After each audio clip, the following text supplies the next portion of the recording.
So I do these a little bit different than what our textbook does. The first thing I'm going to do is put a big fat star so that I remember to check my solutions. Remember that the argument, in this case, is x and 3x minus 1. Those arguments cannot be negative, and those arguments cannot be 0. So that's because what power am I going to raise 4 to get a negative answer? I can't. What power am I going to raise 4 to get an answer of 0? I can't.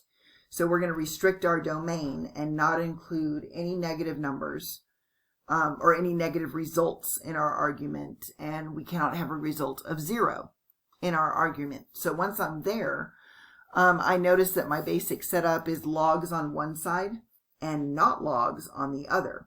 So what I do is I make this into an exponential equation, but what I want to do first is combine these. So I want a single log equal to something else. So I can combine these using multiplication on the inside. So multiply your arguments together to get a single log, and now that's equal to 1. So from here, if I've got a single log equal to something else, I can change it to exponential. So I've got 4 raised to the first power is going to give me the argument. So I have x times 3x minus 1. So 4 to the first is just 4. When I distribute this, I get 3x squared minus x. And then I'm going to bring this 4 over to this side. This tells me that this is quadratic, so I'm either going to have to use quadratic formula or factoring or completing the square root method, something to find out what x is.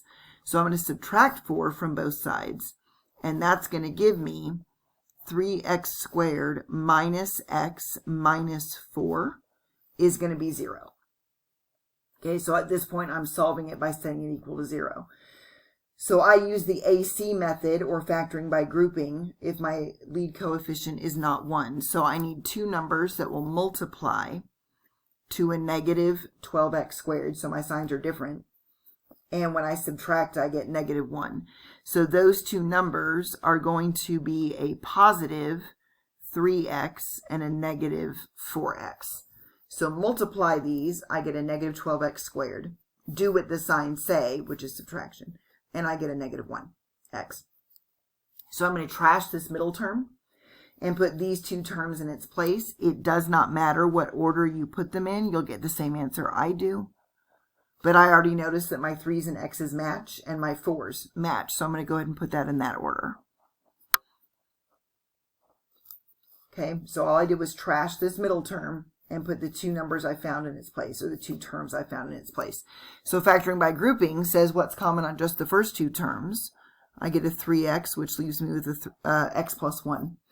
What's common on my last two terms, I can pull out a negative 4, which leaves me with x plus 1.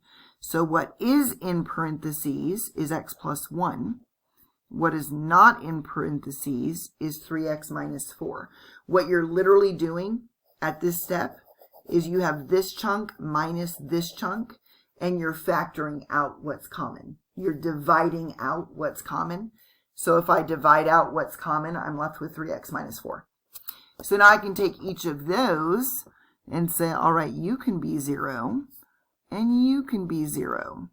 So on the first one, I'll subtract 1. So x can be negative 1. On the second one, I'm going to add 4 and then divide by 3. So I end up with x is 4/3, which is 1 1/3, if you think about it that way, or 1.13, repeating. All right, so what am I going to do with that? I got my answers, but the big fat green star said I better check my work. So I'm going to grab my first solution, which is negative 1. And if I put negative 1 in for x, my argument turns negative.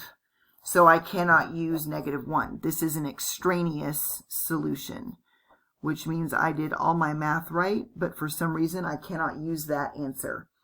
So don't even list it. It's not part of the possibilities. My other one is 4/3. So can I use 4/3 here? Yes, it is positive and not 0. Can I use 4/3 here? Yes, I can. So 3 times 4/3, my 3's would reduce and leave me with a 4. and 4 minus 1 is 3. Okay, so what? 4 minus 1 is 3, sorry. Okay, so that means I am left with arguments that are usable. So of my 2 solutions that I got, I'm only allowed to use one of them, and that is an x value of 4/3.